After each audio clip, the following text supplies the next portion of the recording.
Amém? Bom, irmãos, eu resolvi trazer uma palavra baseada na pregação de domingo, por dois motivos. Porque a pregação, o final da pregação de domingo, ela é uma abertura para o nosso jejum da conquista de domingo. Ela já é você sabe que a gente tem feito tudo assim, né? Tudo bem alinhado, com propósito específico. Então o final da pregação de domingo está alinhado já com o jejum da conquista de domingo de manhã, e com certeza à noite também Deus ele vai nos dar uma palavra que vai complementar isso.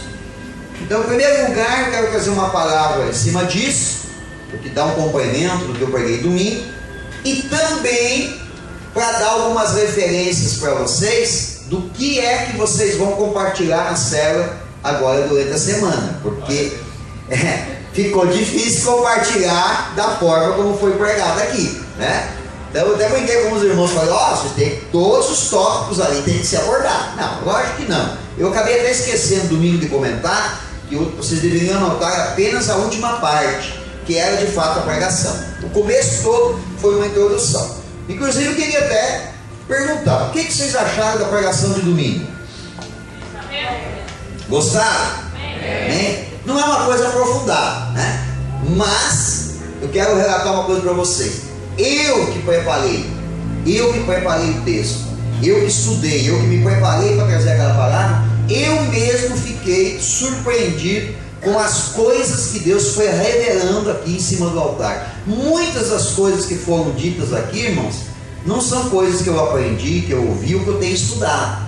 São coisas que Deus foi me revelando na hora de ministrar a palavra. Então eu também fiquei satisfeito, porque eu tenho muito cuidado com relação a esses livros, a esse tipo de pregação, porque um deslize que a gente dê pode gerar polêmica, dúvida no coração das pessoas, ou até causar medo em alguns. Então, o livro de Apocalipse, dali para frente, vocês sabem que ele também é muito complexo.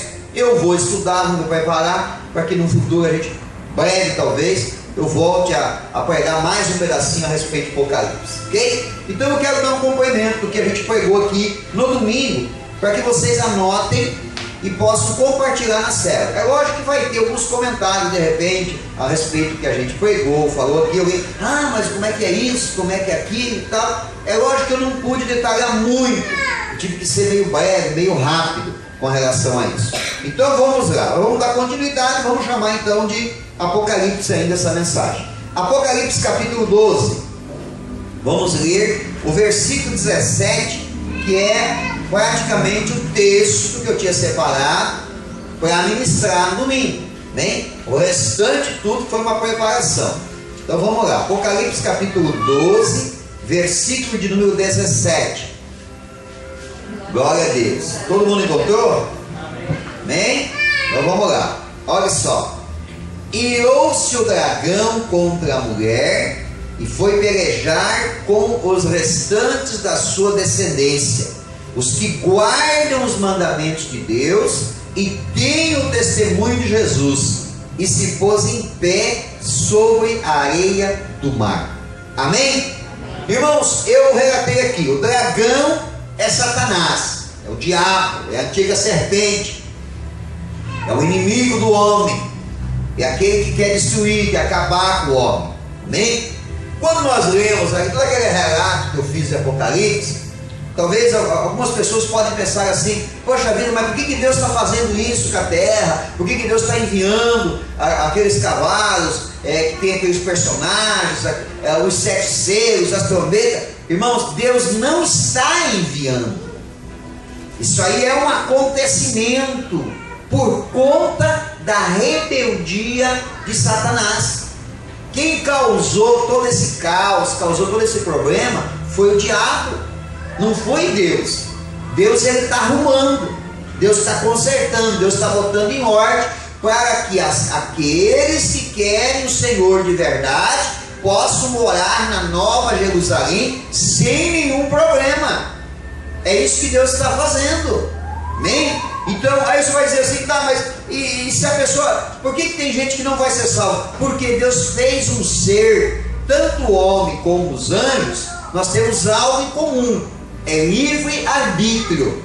Como é que uma terça parte dos anjos seguiu a Lúcifer, a Satanás? Porque eles tinham livre-arbítrio, eles têm livre-arbítrio.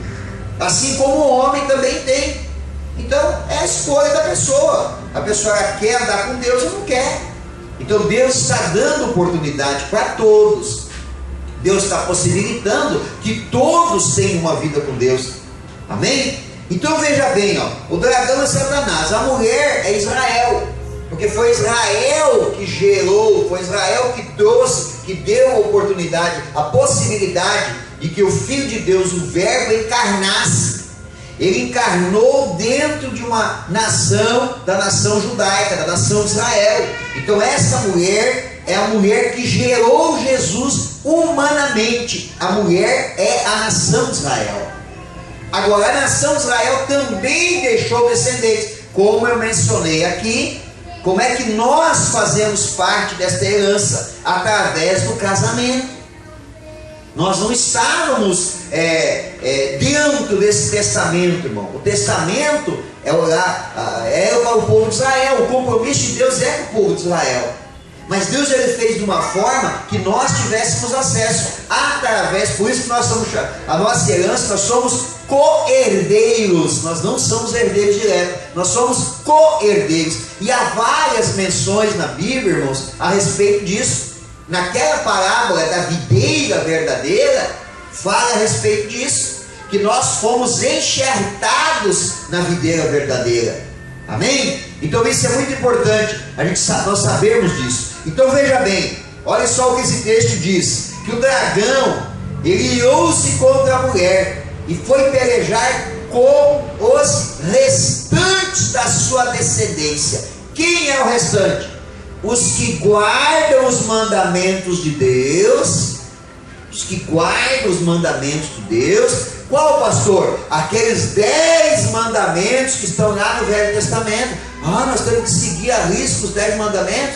Nós devemos sim cumprir os 10 mandamentos. Não é guardar os 10 mandamentos, não, é cumprir os 10 mandamentos. Porque o Senhor Jesus disse assim, ó: eu não vim para abolir a lei, eu vim para cumprir a lei. Então, eu não devo apenas guardar, porque se eu guardar os 10 mandamentos, irmãos, eu estou sendo legalista, estou sendo religioso, e Jesus não quer religioso. Jesus não quer pessoas que guardem uma lei, Jesus quer as pessoas que cumpram a lei, quer dizer, que vivam um estilo de vida que cumpra com os mandamentos. Então lá no Novo Testamento, Jesus ele fez um resumo do que é os 10 mandamentos. Estão divididos em duas partes, que é a primeira parte, servir a Deus, amar a Deus sobre todas as coisas, e na segunda parte, ao teu próximo como a ti mesmo. Está resumido os 10 mandamentos. Se eu amo a Deus sobre todas as coisas e amo o meu próximo como a mim mesmo, automaticamente estará cumprido os 10 mandamentos. Então o dragão iria perseguir os que guardam os mandamentos de Deus e tem testemunho de Jesus. Então veja que não é só cumprir os 10 mandamentos, não é só obedecer os 10 mandamentos, é cumpri-los de acordo com o testemunho de Jesus. E foi isso que Jesus nos ensinou. Foi isso que ele nos ensinou. Se você ler com atenção o Novo Testamento, os Evangelhos, os 4 Evangelhos, você vai observar o estilo de vida que Jesus tinha. Ele não era legalista, irmão. Não, ele não era religioso. Não, ele tinha o estilo de vida de alguém que agradava a Deus, porque tudo que ele fazia era para agradar a Deus. Então o meu estilo de vida tem que ser um estilo de vida que agrada a Deus.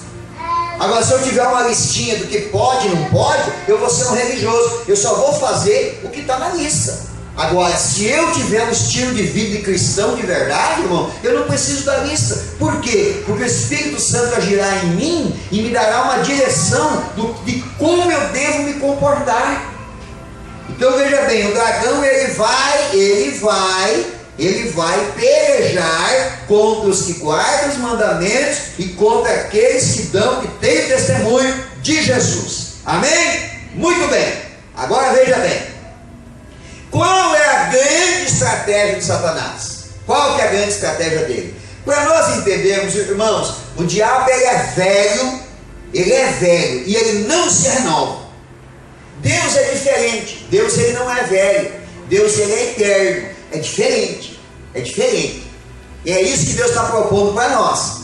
Porque se eu não alcançar a salvação, eu vou ficar velho e vou morrer. E aí vou morrer eternamente, porque vou morrer espiritualmente. Mas se eu alcançar a salvação, eu não passarei pela morte espiritual. Então eu me tornarei eterno também. Eu terei uma vida eterna. O diabo não, o diabo ele é velho. Então Deus, a Bíblia diz que as coisas de Deus elas se renovam. Então aquilo que valia para aquele tempo, vale para hoje, mas numa forma diferente, renovada, suave, tranquila. O diabo não. A estratégia do diabo é a mesma. Ele não sabe inovar. Ele age do mesmo jeito. Então, a mesma estratégia que ele usou no passado, ele está usando nos dias de hoje. Então, vamos entender as estratégias do diabo. Vamos ver aqui, pelas bases bíblicas, o que Deus nos mostra, que foi a primeira investida do diabo para tentar destruir o ser humano. Vai lá em Gênesis capítulo 3. Gênesis capítulo 3. Olha só. Gênesis capítulo 3.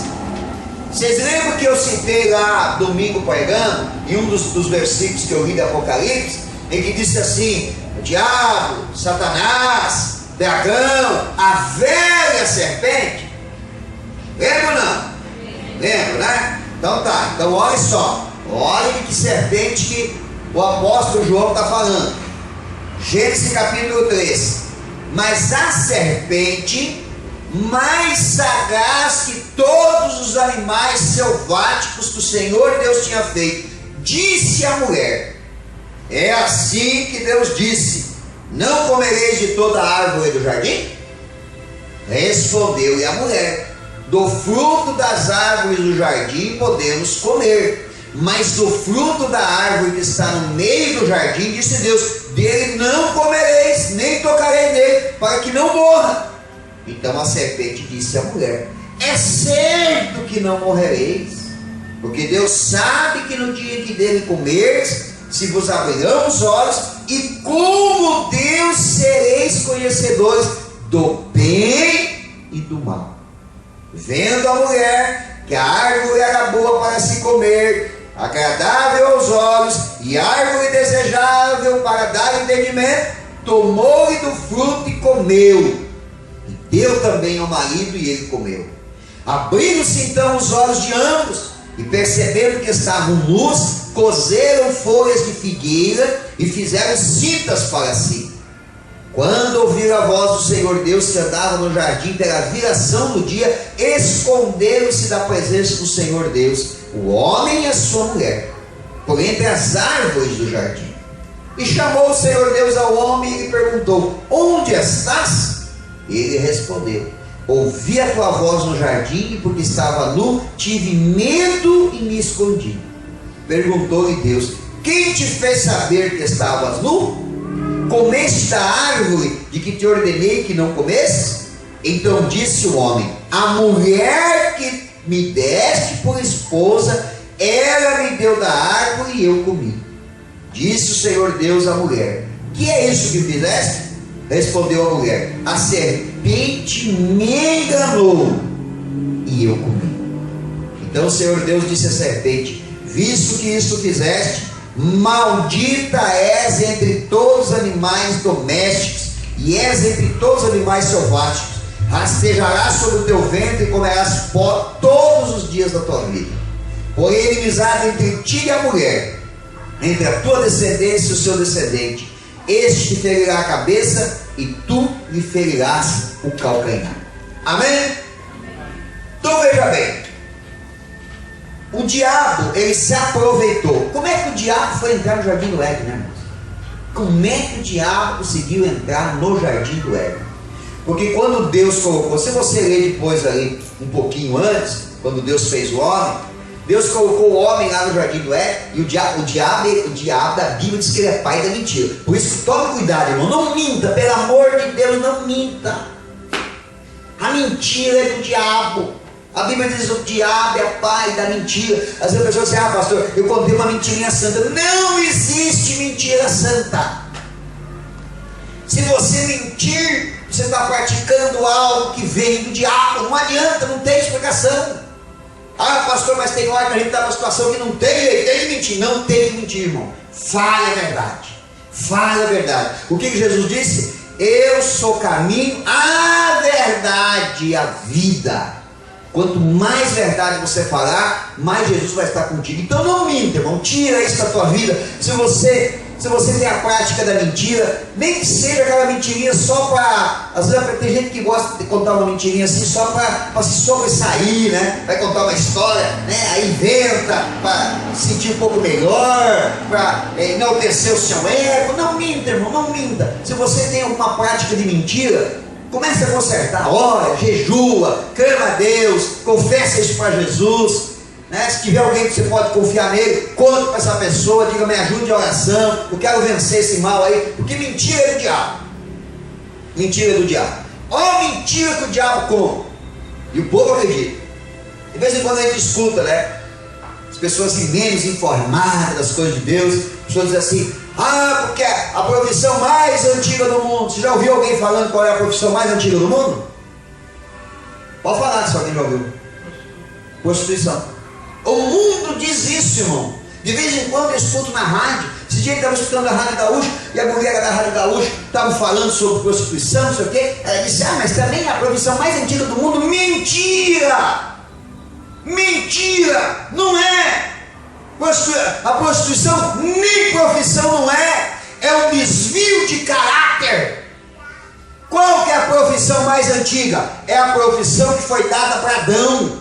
Deus colocou Adão no jardim do Éden e disse para ele assim, você vai lavrar e guardar o jardim do Éden. Qual que é a mais antiga profissão então? É a de lavrador e a de vigia. Que foi isso que Deus deu para Adão. Pode ler ali, está um pouco antes do que eu li. Deus colocou Adão para lavrar e guardar o jardim do Éden. Ele lavrou, irmão. Ele lavrou o jardim do Éden, ele cultivou o jardim do Éden, mas ele falhou nessa tarefa de guardar. Ele não guardou direito e permitiu que o diabo entrasse no jardim do Éden. É uma tarefa nossa. Por isso que a palavra de Deus diz através do apóstolo Pedro, vigiai. Esteja vigilante, irmão. Vigia, o diabo não penetrar no teu jardim, o diabo não entrar na tua vida espiritual, para ele não minar o teu campo, o campo que é teu, que Deus te deu, para você ser feliz e ser abençoado. O diabo entrou lá, e ele entrou, irmão, e ele aproveitou o quê? Você acha que o diabo ia encarnar no jumento? Que não tinha credibilidade no jardim do Éden? Não! Ele foi exatamente no animal que Eva e Adão mais simpatizavam, que era a serpente. Ela não tinha o formato que tem hoje. A cobra não rastejava. Eu não sei como é que ela andava, mas ela não rastejava. A cobra, já vi alguns estudiosos falando, já li alguma coisa a respeito disso, que a serpente ela era um animal bonito, atraente, sedutor. Conquistou a Eva, e o diabo se fez valer disso, entrou na serpente. Lembra que eu falei aqui domingo? Que tanto o diabo como os demônios, eles não têm condições de agir diretamente em nós. A única forma, ele precisa de um corpo. Ele não tem matéria, ele não tem corpo físico. Ele age, nós sentimos o efeito do inferno na terra, sentimos o efeito dos demônios. Por isso aquela passagem que eu li aqui, que vai se abrir o inferno, e pessoas não salvas vão ser atormentadas com fumaça, fogo e enxofre. Meu Deus do céu! Deus me livre. Terrível, irmão, terrível. Quem aqui já passou muito medo alguma vez? Levanta a mão em alguma situação. Tem os que confessam e tem os que são temor, né? Não dá pra ser, né? Eu já passei. De quase morar. Quem já não passou? Não é nada perto do terror que essas pessoas vão sentir quando o inferno for aberto e vão ser atormentados com fogo, fumaça e enxofre. O diabo ele não tinha como entrar na vida de Adão e Eva, porque eles só conheciam o bem, irmão, não conheciam o mal. Então o diabo se fez valer de uma serpente, de um animal. Conquistou a Eva, gerou um relacionamento, cara. Irmão, o diabo ele vai penetrando devagarzinho, ele vai usar alguém, ele vai usar uma situação, ele vai tentar, irmão, ele vai tentar, e quando ele ganhar a tua atenção, nem a tua confiança, quando ele ganhar a tua atenção, ele vai começar com mentira. Com mentira. Vai começar com mentira. Ele chegou para ela e disse assim, estava passeando, serpente passeando com a Eva no jardim, né? Já imaginou passeando no jardim do Éden? Passar em frente à árvore. Quem sabe a Eva até evitava de passar em frente à árvore do conhecimento do bem e do mal, porque Deus disse assim, ó, não come nem toque nessa árvore. Ela nem passava. E a Eva ficou seduzindo. Amiga, vamos para aqui hoje? Resolveu passar. E a serpente olhou e falou, me diga uma coisa, você não falou para mim que Deus disse para vocês que vocês podem comer de todos os frutos do jardim? A jogada dela fez uma pergunta para provocar uma dúvida no coração dela. E a Eva falou assim, é verdade, eu posso comer de todo, menos desse. Mas por que você não pode comer desse? Porque Deus disse que se nós comermos desse, nós vamos morrer. A serpente disse assim, aí a serpente começa a mentir. Pode comer que você não morre. Você não acredita em mim? Eu não sou tua amiga? Eu não estou todo dia junto contigo aqui? Você acha que eu seria capaz de mentir para você? Pode comer que você não vai morrer. O que Deus não quer, é que Deus é muito bom, é que Ele não quer que vocês conheçam o bem e o mal. Ele conhece, mas Ele não quer que vocês conheçam, porque o dia que você comer dessa fruta, você vai conhecer o mesmo que Deus conhece. Instigou a curiosidade da Eva. A Eva correu do fruto, comeu e levou para Adão e comeu. Quando eles fizeram isso, irmão, eles caíram da graça. E eles perceberam, a primeira coisa que eles perceberam, que eles estavam sem roupa. Eles não percebiam, mas agora eles perceberam. Por quê? Porque o mal entrou dentro deles. Irmãos, o mal em nós é que nos leva à vergonha. E ele disse para ela assim, nossa, nós estamos nus. Nós temos que fazer um jeito. Pegaram umas folhas, costuraram umas folhas com um cipózinho lá e fizeram uma roupa. Mesmo assim, quando Deus veio falar com eles na viração do dia, quando Deus veio falar com eles, quando ele ouviu a voz de Deus, ele tremeu de medo. Por quê? Porque o mal tinha entrado dentro dele. Não é assim? As pessoas, quando ela faz algo errado, ela fica toda com medo, né? Poxa, será que Deus não vai me repreender? Será que Deus não vai agir? Aí Deus chamou Adão e disse, Adão, cadê você? Adão disse, estou aqui. Está fazendo aí, rapaz, atrás dos arbustos, estou escondido. Por que estás escondido? Porque eu estou com medo do Senhor. Medo que o Senhor vai me castigar, medo que o Senhor vai me repreender, medo que o Senhor vai me exortar. Aí Deus disse assim, tu comeu, não comeu? Da fruta. Qual foi a reação? Olha só, eram duas estratégias do diabo. Primeiro, tirar Adão e Eva da santidade. É a primeira coisa que o diabo quer fazer, isso, irmão, é tirar você da santidade. Tirando você da santidade, ele vai entrar em ação com a segunda tentativa dele, causar a divisão no ambiente em que você está agindo. No caso de Adão e Eva, era onde? Jardim do Éden.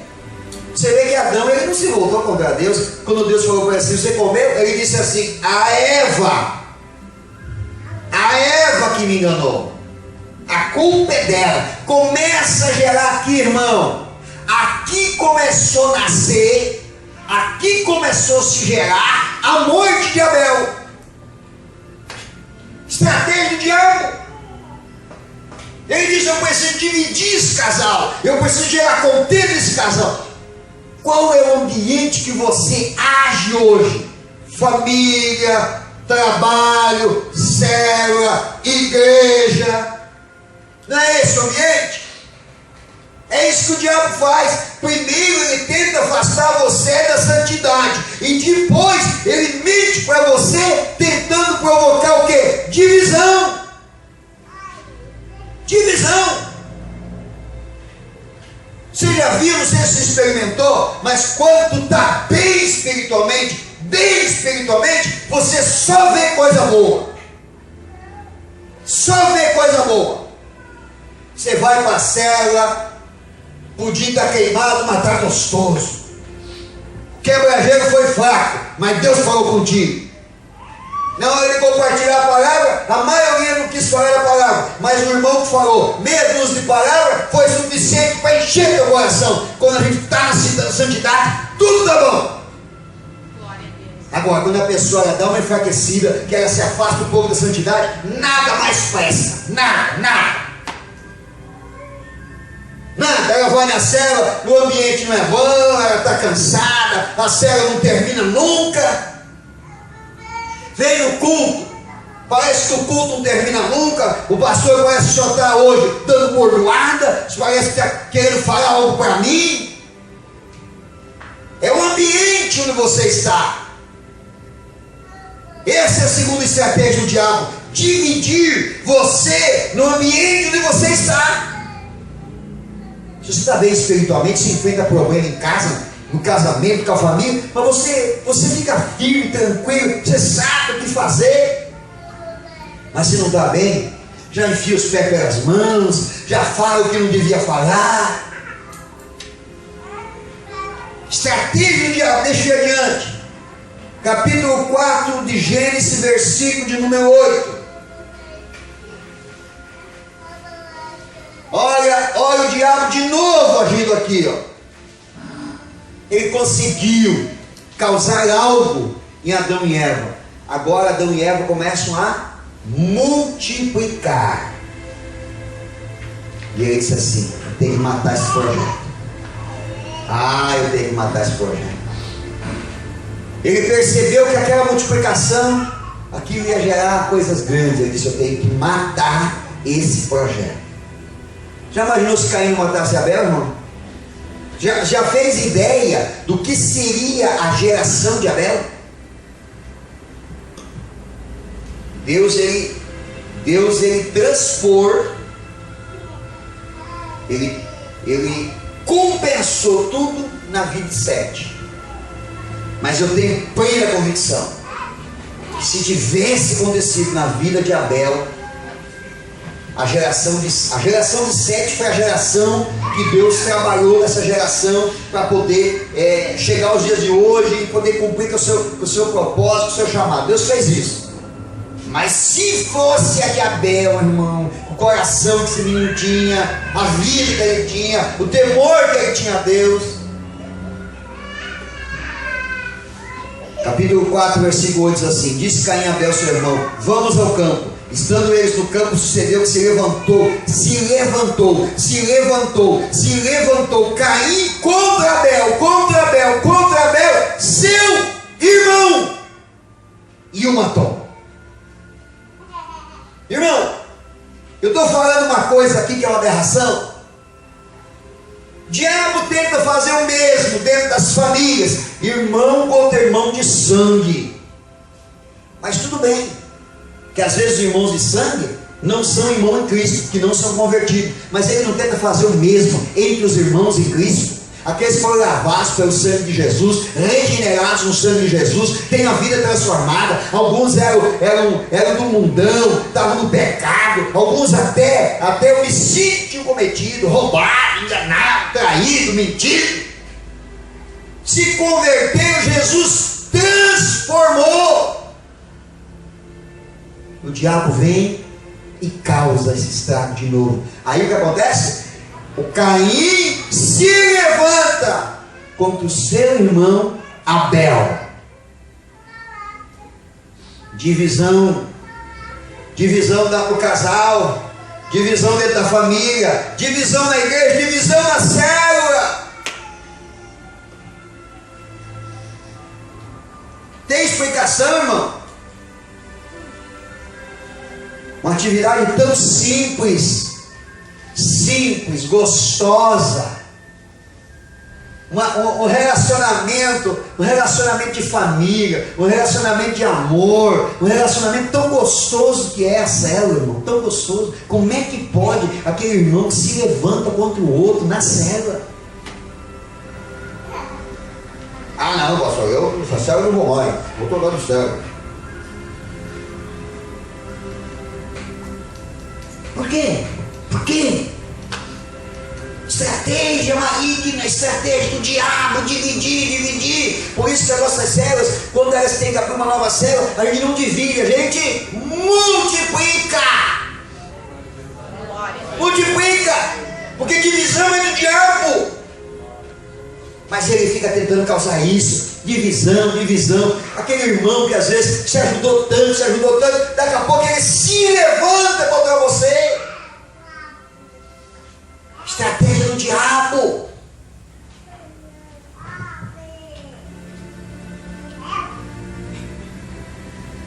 Vamos adiante. Mateus capítulo 12, versículo 25. Mateus 12, 25. Por que será? Como eu disse, está lá no começo. Ele existe e você vai ver.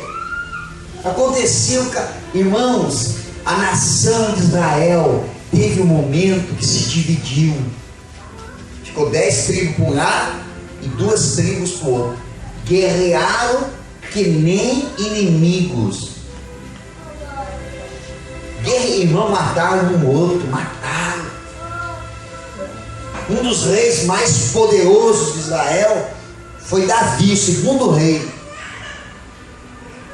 Seu filho Absalão se levantou contra ele. Próprio filho, casa dividida, arruinada. Israel, depois disso, depois de Salomão, se dividiu. 10 tribos para um lado, 2 tribos para o outro. Demoraram, irmãos, para se unir de novo. Estratégia maligna, estratégia do diabo, divisão. Mateus capítulo 12, versículo 25 diz assim, ó. Jesus falando. Jesus, porém, conhecendo os pensamentos, disse: todo reino dividido contra si mesmo ficará deserto. Toda cidade ou casa dividida contra si mesma não subsistirá. Não tem casa, não tem reino, não tem igreja, não tem célula, não tem nada que prevaleça se estiver dividido. Não tem como, não tem. Se um puxar para um lado, outro puxar para o outro, irmão, não subsiste, não aguenta muito tempo. Não vai adiante. Essa é a estratégia. Quando nós lemos lá em Apocalipse capítulo 12, versículo 17, que o diabo ele procuraria se levantar contra os que guardam os mandamentos e seguem o testemunho de Jesus, a Bíblia está se referindo o quê? Que ele usaria a mesma estratégia que ele tem usado ao longo dos anos, desde os primórdios, desde o tempo de Adão e Eva, do tempo de Abel e Caim, desde o tempo da nação de Israel. É a divisão. Então nós temos que se proteger com relação a isso, irmãos. Temos que proteger a célula, temos que proteger a igreja. Não aceitar de forma nenhuma a divisão, de jeito nenhum.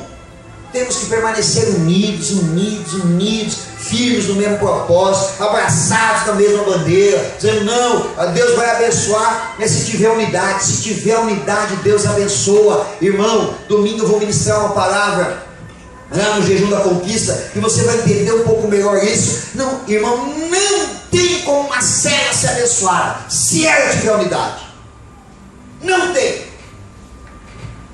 Se a célula tiver unidade, vai ter milagre dentro da célula, vai ter gente se convertendo, vai ter multiplicação, vai ter gente sendo formada para ser líder. Vai. O que falta é unidade. Célula tem que estar, você vai entender lá no Poeta de Batata, você vai entender. A célula tem que estar unida, mas unida demais. Unida demais.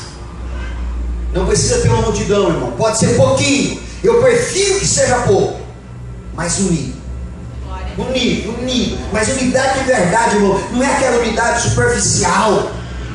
Nós não podemos permitir que haja divisão na nossa visão, divisão no nosso trabalho, divisão na nossa célula, na nossa igreja. Não, eu vou puxar para esse lado, eu vou puxar para o outro. Não, nós temos uma linha de trabalho, essa é a linha de trabalho. Então, se eu quero ser abençoado, eu tenho que estar dentro da visão.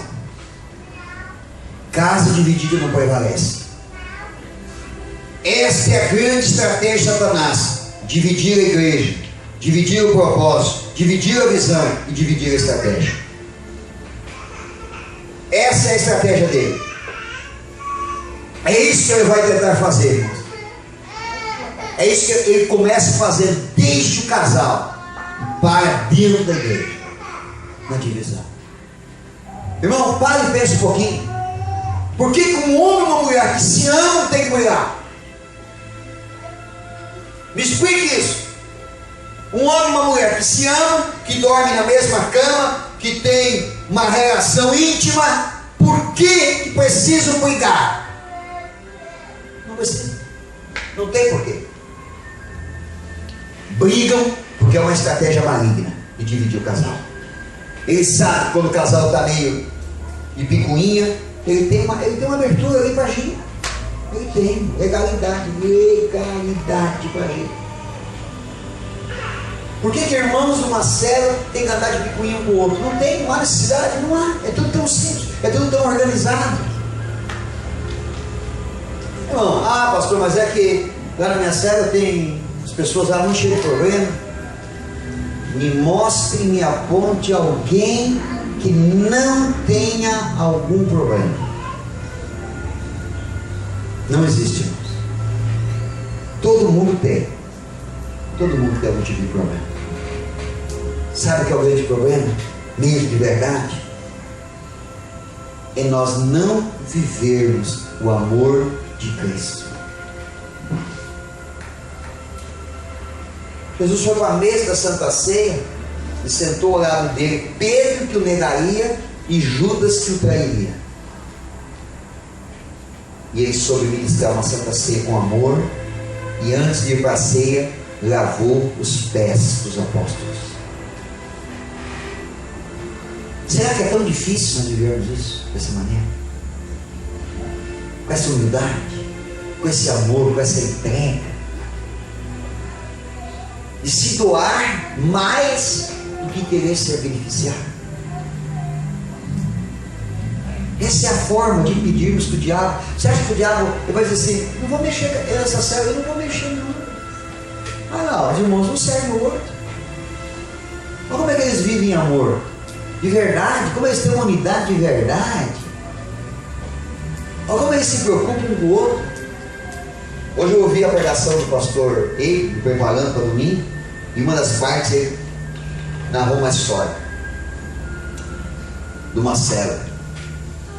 E uma irmãzinha da célula estava com câncer no seio. E ela estava com vergonha de falar para os irmãos, de pedir oração, né? Ficou constrangida e tal. E aí ela estava meio triste e tal. E a irmã que cuidava dela percebeu. E aí conversou com ela e disse: irmã, tá tudo bem, você não quer falar nada para mim e tal e tal. Aí com muita dificuldade ela abriu o coração. Falou: não, eu estou enfrentando uma luta, um problema, né? Estou com câncer no seio, acho que vou ter que tirar o seio e tal. E a irmã disse assim: você quer que a gente ore por você? Ore por você. Você quer que você me autoriza a falar com o líder da célula para orar por você? Ela falou, não, eu autorizo, eu preciso de oração. Ela falou, então eu vou comunicar o líder da célula. Aí avisou o líder da célula. Aí o líder da célula pegou e convocou todo mundo da célula, uma reunião extraordinária. Mandou mensagem, todo mundo veio, porque eles eram unidos, né? Unido, o líder chamou, o pessoal lá que deve estar fazendo, vai. Sabe que aí é compromisso, a gente tem compromisso com o outro, né? A gente não vai na célula só porque a gente gosta, porque é legal para mim na célula, não, eu tenho compromisso lá. Aí se reuniu lá. Aí ele disse assim, ó, irmãos, eu reuni vocês aqui porque a nossa célula está com câncer. Os irmãos levaram um choque. Como assim? Não, a nossa célula está com câncer. Como assim, irmão? O que está acontecendo? O irmão falou, não, é que um membro da nossa célula está com câncer. Se ele está com câncer, a nossa célula toda está com câncer. Então nós vamos orar e jejuar por ela. E começaram a orar e jejuar todos os dias para aquela irmã. E ela se animou, se fortaleceu na fé. A irmã disse para ela, olha, se Deus quiser usar a mão do médico, amém por isso. Você vai fazer cirurgia, vai dar tudo certo. Mas primeiro faça um exame. Porque nós estamos em oração, Deus vai honrar essa oração. E a irmãzinha foi fazer o exame antes de fazer a cirurgia. E o médico constatou que ela não tinha mais nada no seio. Tinha sido curada. Por causa de uma célula que era unida. Não deixou o diabo dividir. A divisão, irmão, não é só quando a gente briga. Não é só quando o irmão fala mal do outro. É quando nós não andamos na mesma direção. Nós estamos divididos. A divisão do diabo é estratégica. Ela não é apenas onde existe uma contenda. A divisão do diabo às vezes está acontecendo quando nós não estamos de fato andando junto. 10 irmãos estão andando para cá e 3 estão andando para cá. A célula está dividida. Por isso nós temos que andar juntos, unidos, de verdade. E aí Deus vai ter condições de nos abençoar mais ainda. A célula cresce, a célula multiplica e Jesus opera dentro da célula muitos milagres. Em nome de Jesus. Amém? Fique em pé, quero orar por você.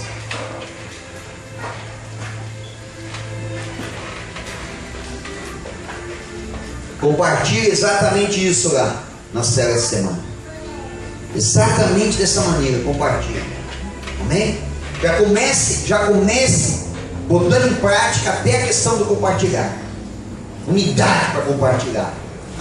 Deixa o irmão falar, hoje não quero falar nada. Não fale, irmão, fale. Você é do núcleo, fale. Pelo amor de Deus, fale na célula. Compartilhe na célula. Temos que ter essa unidade.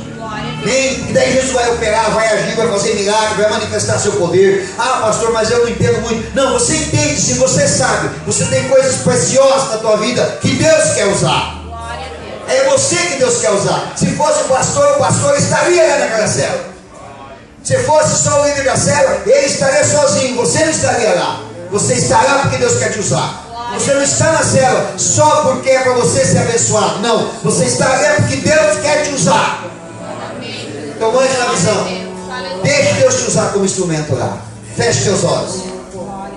Senhor nosso Deus, Pai amado, em nome de Jesus, Pai, nós queremos andar em unidade. Nós queremos andar na tua presença. Nós queremos ser instrumentos diante de ti, Pai. Por isso abençoa-nos, ó Senhor. Dá-nos direção, dá-nos orientação. Que tenhamos uma célula unida. Que tenhamos uma igreja unida, Pai. Que não haja divisão. Que não haja divisão no meio dessa igreja. Que não haja divisão no meio dessa célula, Pai.